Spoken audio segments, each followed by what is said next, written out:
Okay, so let's get started with vulvovaginitis and STIs. All right, your pharmacobriefing was basically a diagnosis of bacterial vaginosis, and everything that was in the write-up was consistent with bacterial vaginosis: foul-smelling discharge, fish-like odor, no dyspareunia, postcoital bleeding, burning, or pruritus. That takes that differential to put it back onto bacterial vaginosis. She did have a new sexual partner, and then they're consistently using condoms, which can be risk factors for, it's not sexually transmitted per se, but the change in environment, I guess would be the best way to put that. And then constant condoms, new partner, they may be having sex more often as well. So those all increase the risk of bacterial vaginosis. There's no kind of contact issue going on here, no changes in soap, detergent, tampons, things like that may actually present as a vaginitis, and then you would go more with a contact vaginitis with that. Healthy, no medications, family history is non-contributory. So one of the first things that you need to determine is if she's pregnant or not. So if that was not given to you, you would definitely want a pregnancy test. So what would you like to do for this patient? So there's basically two meds that we use to treat BV, and that is Flagyl or Clinda. So if you chose one of them, you were correct. Now, you can choose PO or you can choose cream, and they're both available in both types. Up to date, both of them are equally efficacious if you're talking about Flagyl PO or Flagyl cream. Flagyl is a little bit stronger compared to clindamycin when we're talking about cream, and that's just something to be aware of. All right, so concerning the medications you are prescribing, are there any pertinent issues related to the patient presentation that you must be aware of prior to prescribing? So basically what I wanted you to pick up on is what do we have to be concerned with Flagyl is obviously alcohol intake. She's 22. She's a young female. Alcohol is probably a potential issue. So you need to be able to educate, as well as she can't take it if she recently drank. She has to have a period of time in there where the alcohol is out of the system. All right, so that was the main thing that I wanted you to come up with the education. And then your choice is Flagyl versus Clinda. So what do you need to write? What do you need to know before you prescribe Flagyl? That's the one that I want to point out here. So if you are doing the vaginal cream, if they're allergic to parabens or polyethylene glycol, they can have a reaction to the metronidazole gel or cream. So that's what that means there. Recently drank alcohol is obviously a problem. If they were actually prescribed antabuse within the past 14 days, what happens with Flagyl and alcohol is it does make a disulfiram-like reaction. So what is that? Basically, you get super, super sick if you take alcohol and Flagyl together. Basically, the bottle produces symptoms similar to those that they occur when they are consumed after taking antabuse. So that is a drug that we use to treat alcoholism. So basically what happens is acetaldehyde dehydrogenase converts into acetaldehyde into acetic acid. Then they get headache, low blood pressure, hypotension, severe flushing, palpitations, chest pain. So that can happen when Flagyl is taken with alcohol. Flagyl is also pretty heavily involved in the CNS, so if there's a pre-existing seizure disorder, it can precipitate seizures in addition to causing some other CNS issues. And then it also can precipitate some blood dyscrasia, so if they have a history, you would want to be careful there. So Flagyl, first-line agent for both pregnant and non-pregnant with BV. Clindamycin is also an alternative, so if you are concerned with pregnancy complications, there is some literature that says Flagyl should be avoided in the first trimester. Whatever your book says, go off of that. Multiple sources have multiple different ways they look at things. It crosses the placenta, and that's why there is caution with it. And there's the alcohol consumption must be avoided during treatment and for 24 to 72 hours after the last dose. That is a major teaching point. And that is something that you must know prior to prescribing Flagyl. And then there is basically, even if it's vaginal, it is still the same situation. So you want to avoid alcohol with Flagyl. All right, so we're going to go into some other STIs and then some vaginitis. We'll look at basically populations, who gets it, what's some patho behind it, what are the goals of treatment, and then rational drug selection, monitoring, patient education. All right, unfortunately, STI cases are increasing. The highest rates of gonorrhea and chlamydia are in females 15 to 24 years of age. Black men and women have 12 and 8 times higher rates compared to white. And then 50 million people in the United States have genital herpes. So remember that STIs can be a precursor to cancer. We're talking about HPV infection. And then you have the real bad permanent infections like herpes, HIV to get you there. So basically when you're screening for and then are positive for STIs, the two big ones are gonorrhea and chlamydia. So if you're positive for those, it's recommended you get ceftriaxone and azithromycin. So ceftriaxone is supposed to be a 250 milligram IM single dose injection. Azithromycin is 1 gram orally. This is called a slurry, and this is what we give to patients if they're positive. We double treat, all right? So we cover both. Gonorrhea and chlamydia because often there are co-infections. So that is why if you have one, you treat with both. That's all she wrote. Send your patients on their way. So the vaginal flora basically is disturbed and then easy access for these infections, and they are related to the number of sexual partners, immune system status, are there other coexisting infections? They all play into the development of STI. So your goals of treatment are educate patients about high-risk behaviors, especially those in that age bracket, vaccinate, and we're talking about HPV there, prevent long-term sequelae of unsafe sex, and then choose the most specific cost-effective drug, reduce morbidity, and provide comfort. So your rational drug selection, you're going to refer to the CDC guidelines, and I just put it up here. This is kind of what it looks like. There's a whole sheet for it. So for the latest and greatest, you would go to the CDC. It's updated frequently, and they have extensive guidelines, all patient populations, including pregnant.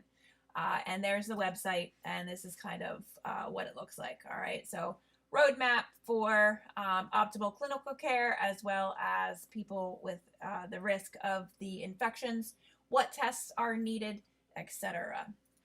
All right, so BV, most prevalent vaginal infection. So it is not sexually transmitted, but it's related to having multiple sex partners, new sex partners, douching, lacked basically of that vaginal microorganism protection. All symptomatic women should be treated. All right, so the main treatment is 500 milligrams by mouth, BID, for 7 days, oral, or the gel, 0.75%, and that is 1 applicator intravaginally for 5 days, or you can try clindamycin, and that is 1 applicator for 7 days. So you can see there with potency, metronidazole is a little bit more potent. You can do oral clindamycin as well if you want, but that is the recommended. And if you wanted to do oral clindamycin, it would be 300 milligrams BID times 7 days. Next up is vaginal candidiasis. So this is basically Candida albicans, most common. You're going to do a wet prep and then take a look at it. Basically, azoles are the most affected, and you're going to do topical azoles unless you have complicated patients, such as someone with diabetes, recurrent issues. Then you're going to probably go to diflucan, which would be the oral. So topical treatment, cream suppositories. Pregnant patients still do topical. Genital herpes, so HSV1 and 2, everybody, 50 million people have it. There's so many people have it. Suppressive antiviral therapy, we kind of talk about this when we did skin infection, so I'm not going to go over it too much. Basically, any of the Virs, acyclovir, famciclovir, or valciclovir, mainstay of treatment for genital herpes. When we're talking about HSV1 or oral herpes, Usually you're just talking about that spot treatment to reduce the site of the cold sore. Partners should also be treated and reducing. Remember that suppressive therapy is basically reduces the infections as well as reduces basically the flares and helps with viral shedding, but you can see there it does not eliminate it. All right, but that is one way that we do stop it from spreading. HPV, again, so many types. You do want to treat genital warts at times. It's patient and provider specific, and there is stuff that you can do as a provider as well as patient applied therapy, and that's their podophylix, minoquimode, or cryotherapy with liquid nitrogen is what you would be doing. And then prevention is Giardicel 9 or Cerevix. Trichomonas. All right, so this is a protozoal infection. Women may be symptomatic. Men may harbor trichomonas in the prostate gland. So very interesting.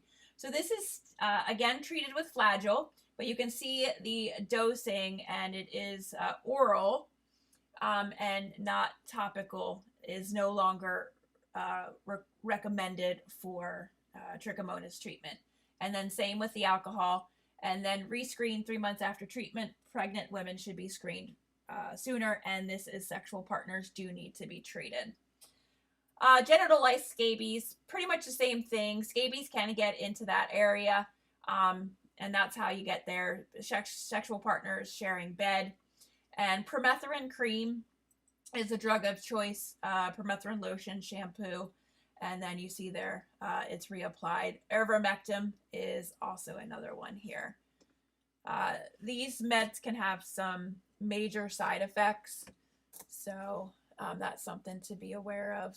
Some of the side effects, serious ones would be orthostatic hypotension, Stevens-Johnson's, toxic epidermal necrolysis, conjunctival hemorrhage, seizures. So even though it's a cream, some of these can have some bad side effects. So seizures, SJS, and TENS, tachycardia.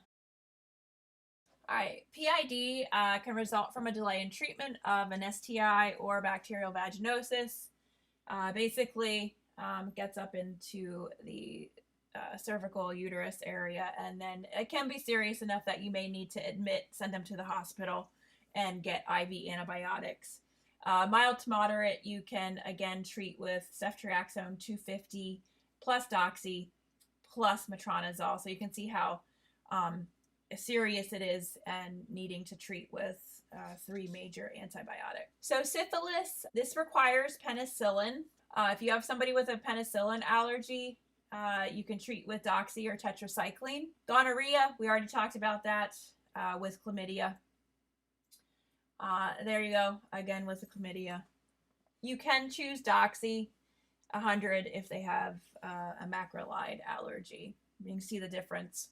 1 gram by mouth 1 time, or doxy is for 7 days BID. And then you can see there, pregnant women need tested for cure and retesting in 3 months.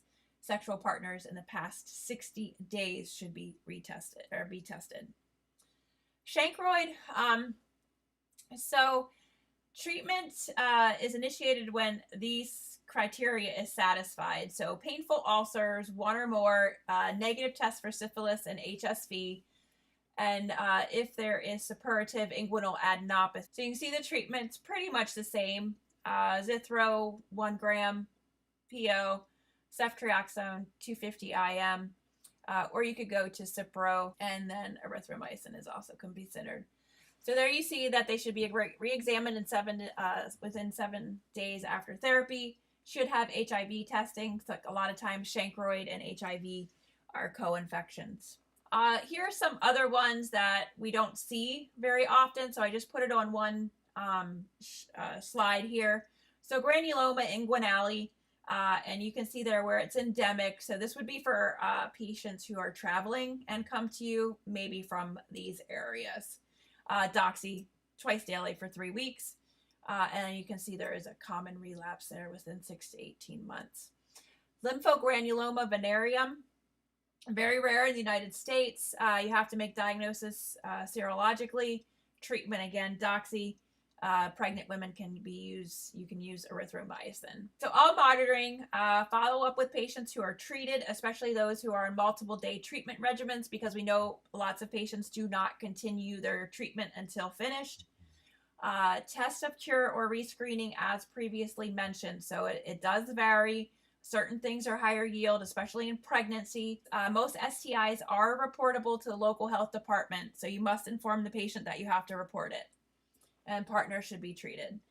Go over the treatment plan, make sure they take all of their medicine, go over their drug reactions, partner treatment, and then follow-up testing needed. So special treatment considerations in pregnant children, adolescents. So you can see there, all women should be screened for STIs. If left untreated, not rescreened, can lead to some problems. And then not all drugs are safe in pregnancy. So if you do find conflicting evidence, if you're using Epocrates versus UpToDate and they tell you something different, I like to go to the obstetric resources, because I believe if the obstetricians are not using it or recommending it, then that's what I'm going to go with if you have conflicting evidence. Children, all STIs are considered abused until proven otherwise. And then obviously when we're getting into 14, 15, 16-year-olds, that would be another conversation. And that's where we come into these adolescents. High-risk population, age 15 to 25 is at highest risk. Liberal screening required, knowledge of laws regarding treatments in one state. We talked about that in the beginning of class. So knowing age of consent and when parents need to be informed versus treatment. LGBTQ considerations. So women who have sex with women, screening for STIs if symptomatic, routine cervical cancer screening, and bacterial vaginosis is common. And they do usually like partners to be treated if one has bacterial vaginosis. Transgender, conduct organ inventory, what's present, screen for STIs appropriately based on male to female, female to male. Men who have sex with men, high risk, every 3 to 6 months in especially sex trade, anything like that. You are vaccinating Hep A, B, and HPV. And then same treatment as heterosexuals who are infected. Sexual assault, most common infections are trich, BV, gonorrhea, chlamydia. Routine prophylaxis for STIs after sexual assault is recommended. Post-exposure of Hep B, immune globulin, and Hep B vaccine. We have post-exposure prophylaxis for HIV if they need it, screening for date rape drugs. A lot of times they get a whole bunch of medications basically post-exposure. So the penicillin allergy, like I told you, it is the drug of choice, especially when we're getting to neurosyphilis or congenital syphilis and while in pregnant, or HIV. So this is where that challenge testing, you basically figure out how bad is the allergy and go from there. And then if there is a allergy confirmed, then you have to stay away from it, but we are desensitizing potentially if it's only a non-type 1. Next up is vaginitis. So, vaginitis is kind of that blanket term. It may or may not be sexually transmitted. So if it's sexually transmitted, it's everything that we just talked about. If it's not sexually transmitted, it's usually atrophic or related to exposure to something. So this is vaginal discharge, vulvar conditions, usually erythemic, itching, discharge. So non-infectious is sometimes related to the normal cyclical hormonal changes, irritation, allergic reaction to products, and then there may be some atrophic conditions, postpartum, lactation, or postmenopausal period. So these are the non-infectious. All right, so the pathophys is basically overgrowth of lactobacillus, occurs late in the menstrual cycle, and you may need to treat with intravaginal sodium bicarb in those last 2 weeks of the menstrual cycle. Atrophic is related to basically lack of estrogen, and we end up with changes in the vaginal area. Intravaginal medications do have the fewest drug interactions, and that's why they're over the counter, because they're pretty safe. All right, so vaginitis, unless there's a chronic reinfection or high-risk situation, no monitoring outcome. do not respond, then consider referral, and patient education is the same. Treatment plan adherence issues. Goals of treatment: treat the infection or the inflammation, prevent reinfection, prevent complications. Accurate diagnosis is essential for treatment. Phone diagnosis is not always accurate. We do a lot of phone diagnosis or non-visual for some things. I do it for my diabetic patients because it's likely a yeast infection.